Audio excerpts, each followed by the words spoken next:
My wife demanded, "I want a divorce, my mind is made up." I replied with a single text message. That text message contained proof of her lover's multiple other affairs, and she frantically changed her mind about leaving me, but I am done. I, 45, am just processing. Or maybe just numb. It's been a weird few days. 3 days ago, Wednesday morning, I was elbow deep in a quarterly budget review. Riveting stuff, I know. When my phone buzzed. It was Julia, 42F, my wife of 12 years. The message was short, sharp, and hit me like a rogue wave. "Julia, Alan, this isn't working. I want a divorce. My mind is made up. Don't try to change it.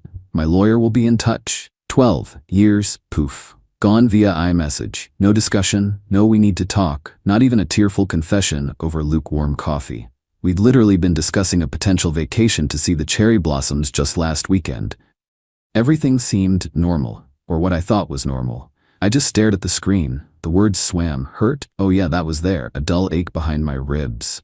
Anger? Simmering, but mostly this weird, icy calm settled over me. She wanted clinical? She'd get clinical. My reply was even shorter than hers.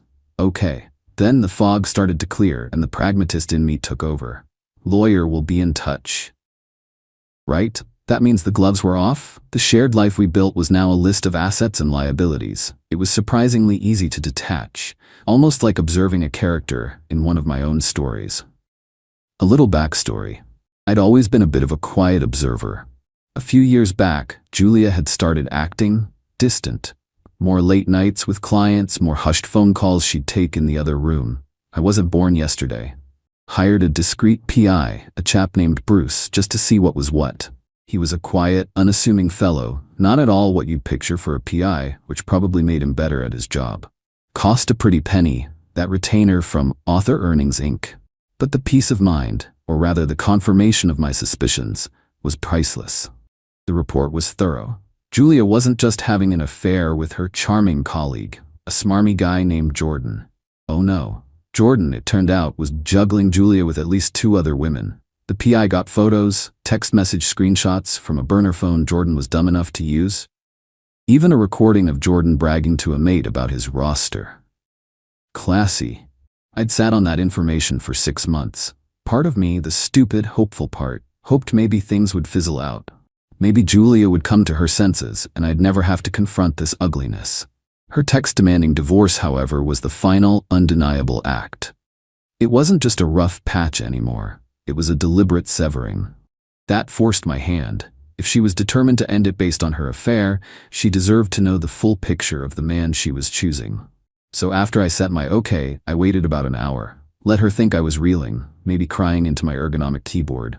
Then I forwarded one single, concise text message to Julia. It contained a crystal clear photo of Jordan, hand in hand with a redhead, leaving a boutique hotel, not the one Julia thought they frequented. Timestamped, last Tuesday. A screenshot of a text from Jordan to Rose3 saying, "Can't wait for tonight, baby. Julia's being a drag lately." A snippet from the PI's audio. Jordan's voice clear as day, laughing about how he had Julia wrapped around his little finger and how she was good for a fancy dinner or two. Then I turned my phone off, went back to my spreadsheets. Weirdly, the numbers suddenly seemed much more straightforward than human emotions. Update 1. 24 hours later. Well, that escalated quickly, or rather de-escalated from her end and then shot straight back up into crazy town. Phone stayed off for a good 3 hours yesterday. When I finally turned it back on, it was like a digital fireworks display. Missed calls 37, voicemails 11, increasingly hysterical. Texts. So many texts. They went something like this. "Julia. Alan, what is this? This is fake. You can't be serious. Where did you get this? Alan, pick up the phone. We need to talk. This is a mistake. Okay, maybe Jordan isn't perfect, but we can work through this. I didn't mean the divorce text. I was upset. My mind isn't made up. Alan, please. You can't do this to me. After everything. That redhead is probably his cousin. You're trying to ruin me. I'm coming home. We are talking about this. I'm not getting a divorce." The sheer, unadulterated entitlement. Her mind was made up until her lover boy was exposed as a serial slimeball. Now suddenly, I'm the one who can't do this to her. Fascinating. I didn't reply to any of it. What was there to say? Around 6 p.m., my doorbell rang. It was Julia. looking like she'd wrestled a badger and lost. Mascara tracks, wild eyes. "Julia Allen, let me in. We need to talk about this misunderstanding." Through the intercom, calm as a cucumber. "Julia, you said your lawyer would be in touch. I'm respecting your wishes. All communication goes through legal channels now. But I don't want a divorce anymore. That was a mistake. We can fix this. You and I can fix this." Me, "The only fixing I'm interested in is fixing myself a stiff drink. My lawyer, Miss Natalie, will be reaching out to your lawyer. That is, if you've actually retained one as you confidently stated. If not, she'll await contact from whomever you eventually choose. You can't just kick me out. This is my home too. Technically, the house is in my name. Prenup. Always listen to your cynical author friends, kids. Me, you left, Julia. You declared your intentions. I'm merely following through on the path you set. You'll have a chance to retrieve your personal belongings supervised at a prearranged time." She actually started crying then. Real tears, I think. Or maybe just frustration that her little bombshell had backfired so spectacularly. "Julia, but what about Jordan?" He said I was the only one. A tiny, almost imperceptible crack in my icy facade. A flicker of something that might have been pity if she hadn't tried to blow up our lives first. Me, "Seems Jordan says a lot of things to a lot of people, Julia. Perhaps you should have done your due diligence before you decided your mind was made up." Then her sister, Evelyn, pulled up. Evelyn, 45F, Julia's Irish twin and lifelong enabler. Always thought Julia could do no wrong. She stormed up to the door. "Evelyn, what the hell is going on? Julia is a mess. You sent her some horrible things. How could you be so cruel?" "Cruel? I believe Julia initiated cruelty when she texted me demanding a divorce with no explanation after 12 years, Evelyn. I simply provided some clarity on her chosen path. She made a mistake. She's emotional. You know how she gets. And that Jordan guy, he's probably just misunderstood." "Oh, the mental gymnastics. Impressive." Me, "Misunderstood with 3 different women? That's quite the misunderstanding. Look, I'm done talking. Lawyers, that was the rule, still is." I cut the intercom, drew the blinds, poured that drink. It didn't taste as good as I thought it would. But the silence was golden. Update 2. 1 week later. It's been a fun week. And by fun, I mean a relentless barrage of entitlement and attempted emotional blackmail, sprinkled with some truly pathetic dirty tricks. Julia and Evelyn apparently went straight to their parents, Ralph and Diana. Lovely people, usually. But when it comes to their precious Julia, blind as bats. Got a call from Ralph, 70M. "Ralph, Alan's son, Diana and I are very concerned. Julia is distraught. She says you've thrown her out and are spreading vicious lies about that young man, Jordan." "Ralph, with all due respect, Julia texted me demanding a divorce. I sent her factual information I had regarding her affair. Information she might find relevant now that her mind is made up about ending our marriage. She was upset, Alan. Women get emotional. You should be trying to win her back. Not this. She says she wants to come home, that she made a terrible mistake about the divorce. My lawyer, Miss Natalie, is handling all communication. Julia can have her lawyer contact mine if she wishes to discuss the terms of the divorce she initiated." Click. Felt bad for Ralph. He's a decent guy, but he's part of the enabling chorus. Then came Julia's attempt at a dirty trick. I got an email from my bank's fraud department. Apparently, there was an attempt to transfer a large sum, almost my entire personal savings, from my account to an unknown account. The transfer was flagged because it was out of character for my spending habits. I use a specific account for larger author advances. This was my day-to-day. They needed verification. I called them immediately, confirmed it wasn't me. They froze the attempted transaction. Guess who had my old online banking password memorized from years ago when she used to help me pay bills? Guess who thought I'd be too stupid or too devastated to change it immediately after the text? Yep, Julia. A desperate, idiotic move on her part. Miss Natalie was delighted. Attempted fraudulent transfer during divorce proceedings? That's not just messy, that's evidence. Julia must have realized it failed because then the text started again, this time directly to me. So much for lawyer will be in touch. Julia, Alan, my card was declined for groceries. I have no money. You cut me off. This isn't fair. Context. She has her own small trust fund from her grandmother. It's not a fortune, barely enough for a few months' rent if she budgeted carefully, and certainly not for her usual lifestyle. Accessing it probably requires more effort than crying to me. Plus, she'd likely rather chew off her own arm than touch her capital while she thought she could still squeeze me for daily expenses. Julia. Jordan isn't answering my calls. This is all your fault. You ruined everything by showing me those things and making him hate me. The logic is astounding, isn't it? Apparently, I'm to blame for Jordan's actions after his deceptions were revealed. Julia, I need money for a lawyer. You have to give it to me. It's marital money. That lawyer I mentioned before was too expensive once he heard the details. Reminder, prenup, and her initial claim of having a lawyer ready was clearly just bravado. My response to all of these? Screenshot. Send to Miss Natalie. No reply to Julia.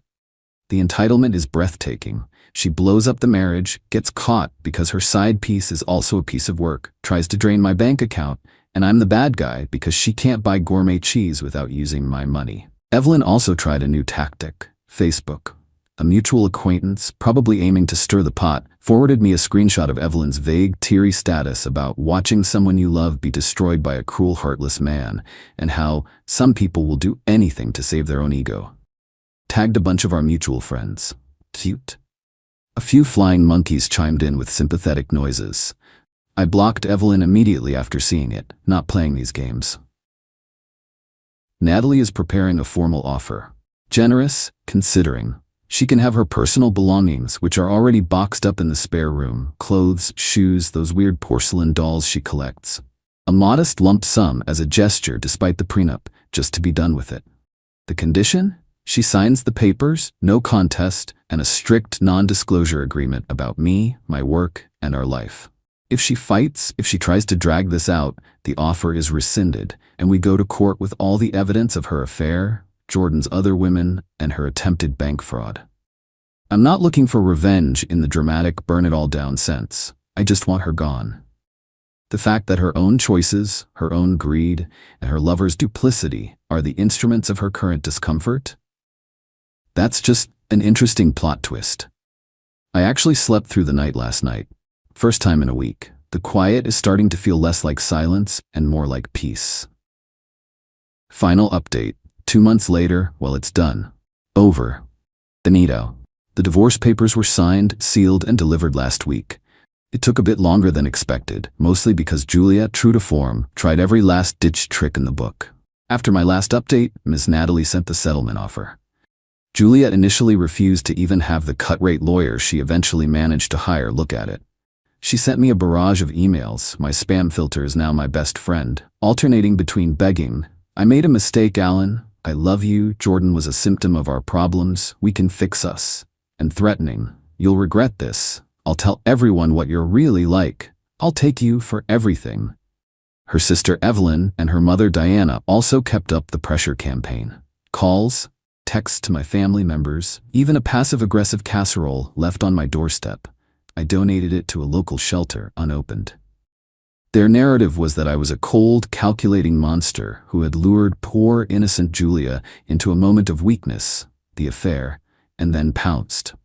The mental gymnastics were Olympic level. The turning point, I think, was when Ms. Natalie formally submitted the evidence of Julia's attempted fraudulent bank transfer to her lawyer, a rather green chap who looked overwhelmed, along with a gentle reminder of the potential legal ramifications for Julia. Suddenly, this lawyer was much more willing to discuss the settlement. He probably advised Julia that her position was untenable. Then came the final act of entitlement. Julia, through her hapless lawyer, demanded more money. She wanted half the value of the house. Again, prenup, solely my name, bought before we even met. She wanted lifetime alimony. She wanted my vintage Omega Speedmaster, a gift from my late father. Are you kidding me? She even wanted rights to characters I may have based on her in my future books. LOL. Ms. Natalie just calmly reiterated, "Sign the original offer, or we proceed to court." And all of this, the affair, Jordan's other women.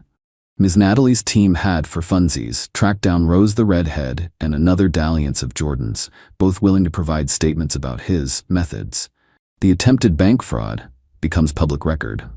and the generous lump sum disappears. Faced with actual consequences, with her dirty laundry about to be aired very publicly, Julia finally caved. Her lawyer, who I suspect was getting tired of her client's theatrics and probably just wanted the case off his desk, strongly advised her to take the deal and run. So she got her personal belongings, a moving company, supervised by a neutral third party, retrieved them. I wasn't even there. She got the lump sum, which is enough for her to land on her feet if she's smart, but not enough to maintain the lifestyle she was accustomed to with me. And she signed the NDA. The revenge? The best part is the fallout on her side.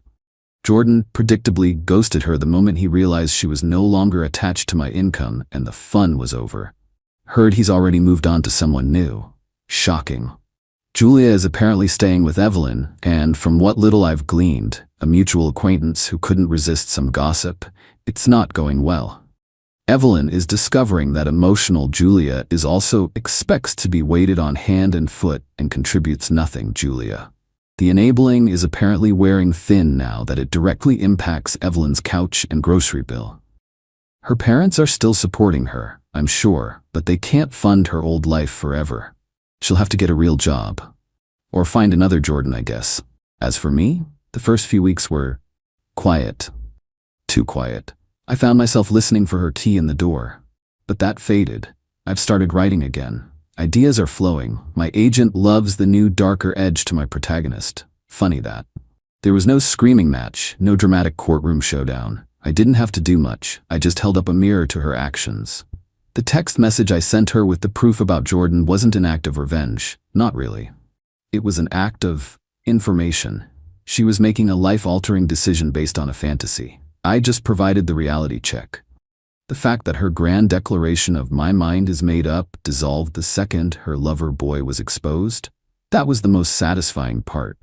It showed her whole "I want a divorce" charade for what it was. A power play. An attempt to either trade up or make me grovel. She just never anticipated I'd call her bluff and have an ace up my sleeve. She tried to play chess, but she was playing against someone who'd already read the end of the book. She thought she was the main character, but she was just a messy plot device in her own downfall. And me? I'm just the author, finally writing my own peaceful next chapter, and it feels pretty damn good. The so-called revenge was her facing the unvarnished, undiluted consequences of her own choices and entitlement. And honestly, that's better than any fictional revenge I could ever write.